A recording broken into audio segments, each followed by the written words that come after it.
Let's talk all about AI in business. It's hosted by Brent Muller.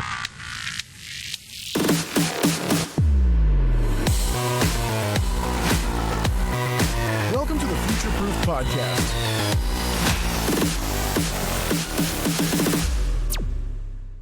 Welcome to the latest episode of Future Proof, the podcast where we discuss how founders, leaders, and execs are working smarter by using systems, AI, and automation. If you're looking to future-proof your business, you're in the right place. And before we dive into today's episode, if you are looking to figure out where you can put AI into your business and see it in action, we do free 30-minute calls. There'll be links in the show notes. You can book a call with us, no pitch.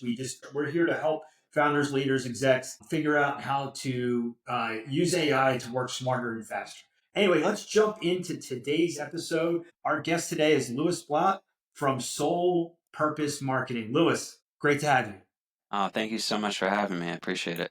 Yeah, so we always jump in. Let's dive right in. Let's talk about your background, right? You have a very cool story. Let's talk about it. Yeah, so I started working in advertising just about 20 years ago. I kind of fell into it by accident, actually. I had a friend who worked at Forbes.com, so it was the early stages of sort of digital publications. At that point, print was still kind of king. They said, "Oh, you've got great computer skills, right?" And I said, "Yeah, sure, I've got great computer skills."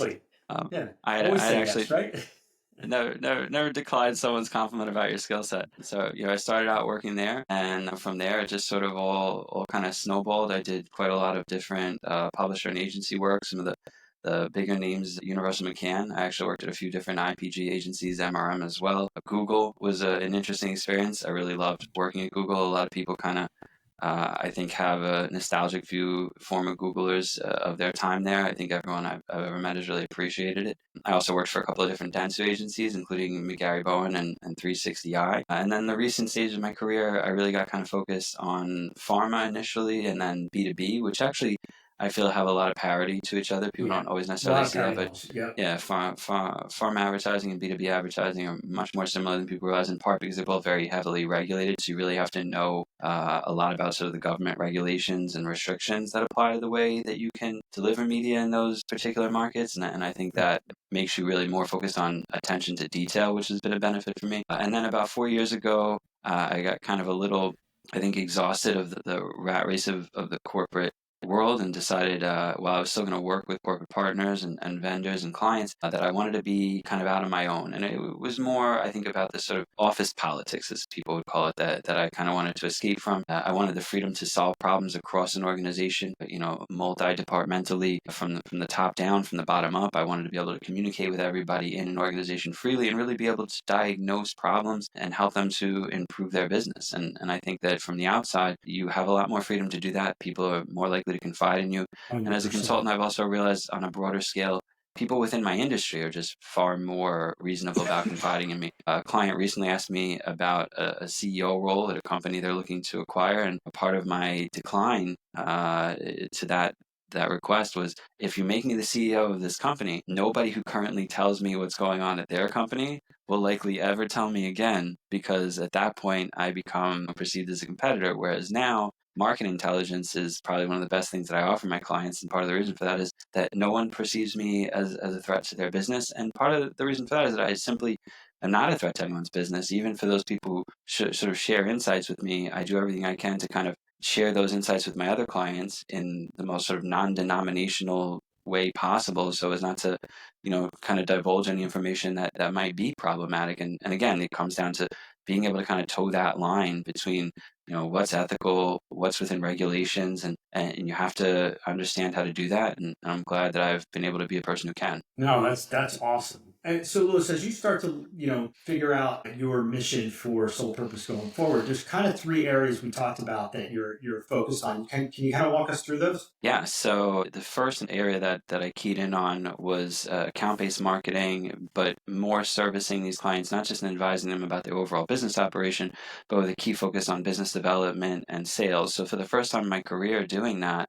I kind of became a biz dev and a salesperson, which I'll tell you, as an ops person, I always thought those jobs were easy. They seemed like easy, fun jobs when I would watch other people do them. And I always go, oh, salespeople have the best time. They go to all these lunches and dinners and travel and all these things. And, they're spending all this money. And it just seemed like a great time. And the more I actually got to do it myself, I realized that I found that I had a much more profound respect for the job. The thickness of skin and the sort of toughness that's required is far beyond what people realize. I always refer to it as you have to have the three P's, right? You have to have persistence, you have to have patience, and you have to have politeness. And then you have to avoid the fourth one, which I always say is being a pest, right? So you have to be able to be Yeah. polite, be persistent, and be patient. And then the last one, of patience, is super important because it's how you avoid being a pest. And so then the second area that I really started to dive into, and this was really at people's request, was recruiting. And I didn't start recruiting people because I had any expertise in human resources or recruiting. I understood some of the HR regulations and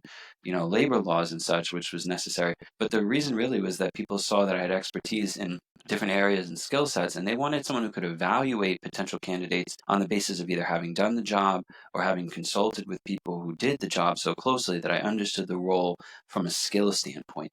And so today, I probably do several recruiting projects a year, whereas at the beginning, I'd get one or two, but those ended up becoming referrals where people would come back to me and say, hey, you found this person for us. Can you find this person or these people for our partner or our client? Because we're very much happy with the people that you deliver to us. And then the last area that I became focused on is really where my passion is more than anything else, which is brand strategy and brand identity and cultural brand strategy in particular, which not too many people are terribly familiar with. I studied cultural brand strategy. It's where my postgraduate work was done. And I was really inspired to do that because I was working at McGarry Bowen. I was initially an AdOps person, and then I became a digital producer, which I actually have to thank there's a gentleman named Joseph Jaffe, a great executive here in the media space, worked at several agencies, RGA, 360i, McGarry Bowen, a very successful graduate at Tufts, former military, just a good friend, great guy. He said, oh, you're an AdOps guy. You could definitely do production. But then as I was in production, McGarry Bowen had this wonderful thing they called McGarry Bowen University, right? So they basically were just giving you classes on different disciplines within advertising. And I took this class on cultural brand strategy that was taught by a woman named Christina Jenkins, who's one of the pioneers, KJ, in brand strategy, brand identity, really sort of developed the idea that every brand has its own personality and that there are all of these details down to the minutia of it that generate this personality, that create this identity. And so that inspired me to get further educated about that and about cultural brand strategy in general. But she just saw I was so passionate about pop culture and had this capacity to tie that to strategy and to creative in a way that people don't usually. And I also have always been known for kind of this knowledge of random facts. And she used to jokingly call me Lugal because my name is Lou. And then later on, I discovered that that's actually it's a hot tub time machine reference. Yeah. Although I don't think she was making that reference at the time. It just kind of became one after the fact. I love it. That's fantastic. So talk to us about, how you're helping clients across those three things, but like you're working with them in different capacities. And are you finding that being on that consultant role on the outside, that you're able to drive influence better, faster, and more effectively? Yeah, I definitely think that having an outsider perspective is beneficial to them. But again, I think that the bigger part is coming from the outside in, they see me as non-biased, right? Right. My only objective is to improve their company overall. So I don't have sort of the political debates that occur between departments where, oh, I need more resources for this department or I need more resources for that department. I'm not looking at it in a defensive way, the way that, many departmental heads can start to kind of look at situations. I'm more addressing what does the overall ecosystem need, right? What's missing from this or what can be adjusted here that makes it reach sort of a greater level of homeostasis where everything sort of runs more smoothly. I think that's the greatest advantage of kind of looking at things from the outside as you get a holistic view. It's sort of like, you ever hear those stories when astronauts go to space and they say that they have just a different view of the world and humanity after that one moment of just kind of seeing the planet from the outside. I feel like that's kind of on a very small scale what consultants get to do is they get to look at your company from this outside view from 10,000 feet, 30,000 feet, whatever you want to call it, and they get to give you that view that you sort of lose over time because you just get kind of caught up in it. Yeah, it's funny. I was saying, so I've done consulting for a long, long time, similar background, and we always said that as consultants, we always had the luxury of flying the helicopter over the forest, and we could see the maze, right? And the people inside the company are down on the ground, and they can't see 5 feet in front of them because there's a tree there. right? So they don't know where the next turn is. And so I feel like, kind of how you described it is exactly correct. And you have the ability to see the same problems over and over and know how to help them solve them. And because you're considered an unbiased, trusted third party resource that way, they're more apt to take your advice rather than if it was from an internal colleague, as we were talking before, because then they see that as. Yeah, people are far less defensive of someone who's looking from the outside. You almost get the benefit of giving the type of perspective that they take from a client, right? It's not Yeah. exactly the same because obviously there's a sort of stakes with the client that they have that they don't have with you, which actually maybe makes it a little bit better because they're not worried about losing your business in terms of appeasing you about whatever your opinion of change is, but they're also Right. not worried about you as a threat to their position within the organization because you just aren't one. Right. And your voice carries a lot more weight, especially if you come in working with a head of department or one of the C-suite roles, right? And working side by side with them because they realize that you were brought in to do that exact thing, right? Which is fantastic. So let's jump in, right, to the kind of the key parts of our podcast, which is how do you see AI, data and analytics, automation, all changing the landscape with these companies, and how do you see their adoption of those? Because I've seen it both sides. I've seen pushback and hesitancy, and I've also seen some people dive head first. What are you seeing, and how do you see that? So I think automation in this space is at this point sort of pervasive. I mean, it's almost ubiquitous that you'll find automation at least at some level within any of the organizations that I work with. Most of it is still focused in only one of the three areas that I tend to work most in, which is the business development and sales side of things. And it's more business development, marketing, communications that I see automation in play regularly now than anything else. But I have started to see it far more in the human resources piece, mostly in the evaluation of data, because obviously AI in particular is really good at picking up on patterns, and it's very good at sort of, large language models are great at sort of token recognition and being able to, look at each individual word in the context of greater statements, so they can really evaluate resumes on the basis of job descriptions much quicker, a much larger scale than what a human being can do. And I think that's, in a way, that's an upside. But it does take a little bit of the human element out of the recruiting aspect of things that I think will have to kind of there has to be a way to put it back in, right? One of the things that I've learned a lot about AI lately, and I've just recently taken 2 courses via Coursera by Google that are both CERT courses, so Google AI Essentials and Google Prompt Essentials. And one of the things they talk about a great deal in both those courses is HITL, which is human in the loop, right? And I think when you talk about automation and artificial intelligence in particular, and from the HR standpoint, human in the loop, I think, is going to be what makes it more effective and the way that it will really improve, because it'll help you filter through a lot of the completely and totally unmatched resumes to your position.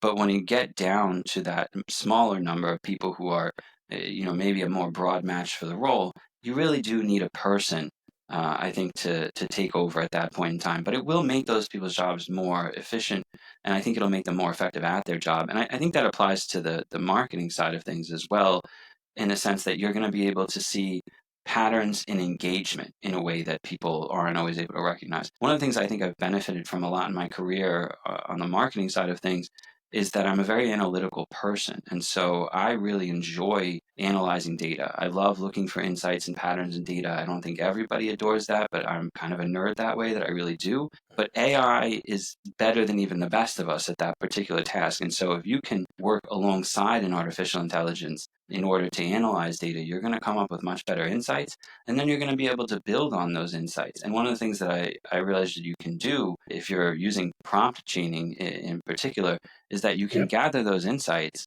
and you can then actually build plans of actions that are based on those insights. And you can do that collaboratively in a brainstorming session with the artificial intelligence. And you can do that by creating an agent that specifically fits the persona that you want to communicate with about it. Or again, you can simply prompt chain. For anyone who doesn't know prompt chaining, it's basically just tying prompts together and building on an existing task, which is a great way to use artificial intelligence. And then from the brand strategy, brand identity standpoint, I think it's a great creative tool, right? Artificial intelligence. I don't think there's a lot you can do with automation there, right? But I think if you're talking about, testing different phrases, testing different brand colors, getting feedback, all of those things, you can again, if you're looking at it from an agent standpoint, I think agents are going to be the most important part of the Absolutely. implementation of Agentic AI. AI is definitely, Yeah, yes. at least in this current phase, until we reach true general artificial intelligence, which, if we're going based on Sam Altman's word, is probably still nearly a decade out. I think Yep. agentic AI is our best option for productivity, efficiency, and whatnot. And I agree. And Louis, what I think is that agentic AI is what's going to revolutionize businesses, especially when you talked about, we were talking before the podcast about how you used to go into companies and solve workflow and inefficiency problems and processes. I think agentic AI, which is a much better way of prompt chaining, because if you think you build an agent per prompt, or per function, and you start to put them into a workflow and you have human in the loop there, that's where I think that you really have massive gains within companies where they're so inefficient today. What are your thoughts? Oh, I agree completely. I think that goes for companies of various sizes too. I think a lot of people right now, because of the fact that the larger players in the AI space, your Anthropics, your Open AIs and Google, and they're very focused on sort of selling these agentic AI to enterprise clients. And I think it really will benefit enterprise clients because there's just simply a lot of administrative tasks that are done within those organizations that you don't really need people for, that an agent would do quite well, especially with human oversight. But I also think that there's a huge advantage for small and medium-sized businesses because you now have the capacity to scale entire departments under a single expert that you would otherwise never have been able to scale at 100% cost, agree with you. right? And I think that's a huge advantage because you can grow a business so much faster than it would have otherwise grown. And you can do it essentially utilizing people who are technically experts in the field, even though they're neither really experts nor really people. And that's an amazing thing because there's been nothing like that previously in our history.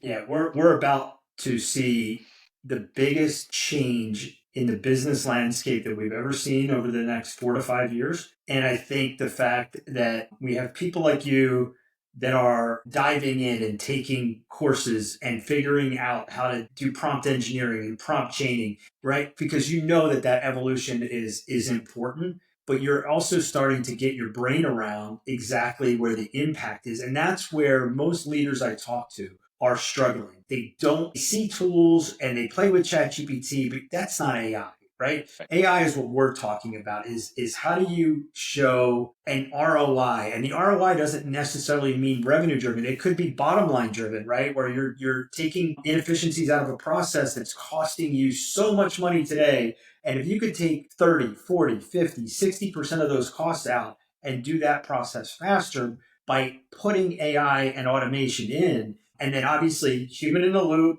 and measure. The best part about AI is you put the data and analytics in, and now you have measurable, right? Tracking and refinement, and that feedback loop is how AI gets smarter and it learns, right? And this is the part that I think that we try to emphasize on the podcast of showing leaders and execs how and where to start to do this. And I do think, I always hear consulting is going to be replaced by really fast, like one of the first things replaced by, AI. And I go the other way. I think consultants are what you and I are talking about. It's a different form of consulting, right? It's, hey, I can come in and I'm not just giving you PowerPoints of, here's where we have to fix. Now you're coming in and saying, no, we're going to, use these prompts and these AI agents, and we are going to actually do some implementation together. And I think what it does is it accelerates the value of the consulting and the outside experience, because you're not going to get it like we talked about. If you're on the ground inside that company, you're not going to see what consultants see. And I that's why I had this argument the other day. I actually think the consulting services, at least in the short term, are going to become more and more valuable because you're able to bring that expertise and that 30,000 foot view. And, as I've said, and I've put content out, anybody that follows me knows AI is not IT. AI is strategy and process optimization. It's all of that. Every department should be using it. And the fact, Louis, that you're doing it with the HR piece, you're doing it with the operations part, you're doing it with the marketing team. That's the smartest way to do it. Are you seeing that? And are you excited about that? I'm definitely excited about the more so than anything. It's something to play with and fiddle with and that sort of thing. And I think, yeah, it's great for that, for the public. And it's a great way to get people to feel comfortable and adopt it, because there's a sort of sense of nervousness about it replacing people. And I think that's the other fear that executives have, is that they're going to turn existing staff against them, or they're going to negatively impact morale. And that's not really true, because No, they're going to boost them up. right, because you're going to make people's jobs better. At least I More think that enjoyable, right? right. Better. That's the intention, is that you have these. If you're the human in the loop, right? If you happen to be that human, and you have, let's say, a handful of agents on your team that are working on, let's go with a marketing project, right? You now have this group of people who you can create their persona for the agent to have various different expertise that you would have a very difficult time finding in an existing staff of people. And now Yep. you have access to all of these experts that you can communicate with, just like you would people over your chat, the same way you would Slack other coworkers. And you could have never done that before. And I Yeah. agree with what you said earlier about the efficiencies piece, also in terms of cost. Most companies are far too focused on how do I increase top line revenue, right? Or how do I increase margin by increasing price, versus how do I reduce the cost of goods in a way that doesn't negatively impact my staff. That's the key piece there, is because a lot of CEOs I've met in my life are perfectly fine, actually, to try to reduce the cost of goods, but they don't think about the impact on the human element of the company in reducing that cost of goods. And that's why one of my favorite and least favorite trends that you've seen since the 1980s are the mass layoffs. And part of the reason for the mass layoffs is because when we became a society from a corporate and economic standpoint that was more focused on how happy are the shareholders, right? Yes. How happy are the shareholders? We realized that we could dump 3 or 4 or 10,000 people, suddenly increase margins significantly, Right. and then Yesterday's thinking now. Right, the Totally yield agree is with up, the dividend is up. Yeah. That's just not how to do that anymore. Now what you want is, you want the best people as the humans in the loop. You want all the agents that you can possibly manage to have, each of them working with, and you want to be able to scale your company up at that greater level of efficiency, so that your margins just are better all the time. Yeah. And you know what's so funny about that, Louis? Everyone got all nuts about top grading, right? If you remember the book. And when they do the mass layoffs, right? Obviously the bottom 10 to 20% are the first ones that they're there. And I'm like, well, imagine if you didn't have to do that. And that part was where you built your agents, right? And you figured out, and just as a simple exercise, it's not the right way to do it. It's a fun theoretical exercise, right? But imagine if that was done and it was most of the grunt work. Do you know how much increase in morale the rest of your staff gets? And you don't ever have to worry about doing that cycle of layoffs, rehire, which is massively inefficient and costly every time you do that, right? And you're doing it based on the economic cycles, right? To me, that's yesterday's thinking. This opens up a new door. And those people, right, that would normally be there, they should have been, probably that wasn't the best job for them anyway. Yeah. And they probably are going to go find something better. So that whole guilt factor it's actually, because you always think about when you actually have to do some, a layoff, and you have to have that hard conversation with someone. Sometimes it's the best thing for them, right? Not to be in that role because they're in the wrong role. And how many companies do that? But all that kind of stuff is not thought through. And that's what I think the game is changing. And I hope for the execs listening to this with me and Louis is that they're understanding that there's a different way to do things now. AI is opening new doors that we're not thinking of. Yeah. I mean, one of my favorite places to quote from and to reference is there's a book by a gentleman, early 20th century entrepreneur, very successful person named Wallace D. Wattles. I don't know if anyone's ever heard of Wallace D. Wattles. If anybody out there, feel free to comment. But he basically wrote what is the precursor to the book The Secret. A lot of people have read the book The Secret. And people think of the book The Secret as, philosophical mumbo jumbo on some level. But when you read the original sort of inspiration for it, this book by Wallace D. Wattles, one of the things he talks about is he thinks of industries as rivers, right? Which is ironic because they are, kind of a great driver of early American industry, or early industry in general. But what he says that I really love is that it's not about how hard you paddle your boat. It's about what river you are in, right? If the river you are in is flowing and it's rushing and it's a raging river, then you're gonna go fast and you're gonna go far. If you're in a river that's not moving, or the current is working against you, it doesn't matter how hard you paddle. So at this point in time, I would say if you're not embedding AI in your company, if you're not testing it in different departments and finding ways to build agents that are beneficial to you, you're in the wrong river. Right? Because there is a river that is rushing ahead and it is full of AI-related companies and AI-related technology. What a great analogy. That's a great way to say that, Louis. I totally agree with you.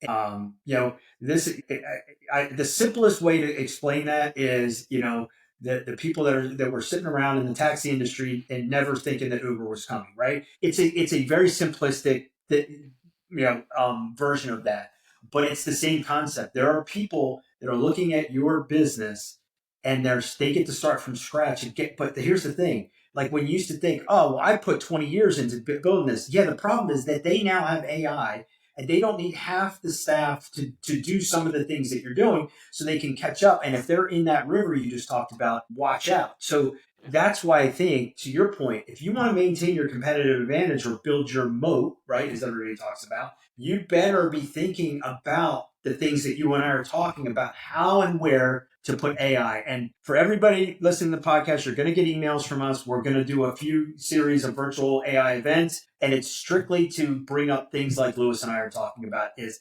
where and how to think about getting AI into your company the right way. And a lot of it is not what you think, right? Louis and I are talking about some basic things getting in there, but when we start to talk about the 4 pillars of AI and how they fit in, those are the kind of things that you're gonna get a lot of. And yeah, Louis, definitely I want you to attend that, because you're going to start to see about how you can bring that to all the companies you work with.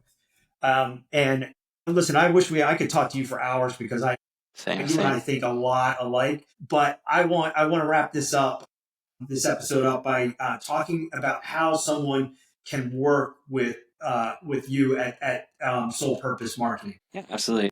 Very easy way to reach me is simply you go on LinkedIn, search the company, and you'll be able to make a request, and I'll reach back out to you relatively immediately. You can also reach me via email. I am very lucky, having been a Googler at the time when Gmail was created. I actually have Louis Blaut at Gmail as my email address. You guys, you know how hard that is too, right? It's difficult. It's difficult. There's a period where I was very, how to put it, I was not so enamored with my last name, and I thought about trying to get another email, and I realized that first middle, which is Louis Martin, already long since gone. So, I stick with the Louis Blaut, but it's very easy to reach me that way. I wasn't far behind you. I got my first initial, last name, and the number 1. I got Solid. Number 1, so that's not too bad, but you were even earlier. That's phenomenal. I mean, I got lucky. I was there when they were doing it as a side project. When I got Gmail, they were still giving 99 invites to everybody on it so that you could invite 99 other people. Mind you, I was terrible about that. I did not invite 99 people. They were not particularly I know exactly what you're talking about, right? Yeah. I'm like, I don't know if I have 99 connections at that point, right? I may not have. It's totally possible I didn't. I love it. Well, Louis, you have been an absolute delight. I think that there's many people that are going to find tremendous value in how you approach things, how you help clients, and how you are diving in and changing your model from traditional consultant to basically AI first consultant. And the reason is because you can see what a lot of others can't. And that's why I think people really need to reach out and hire you. So again, you can't work with everybody, but you know what? Hopefully the right people you can, because it makes a difference. But thank you again for sharing your insights and sharing what you're seeing in the marketplace. And that wraps up this episode of Future Proof. We always say you really want to focus and future proof your business on the core things that matter, and then automate the rest, right? Which is AI.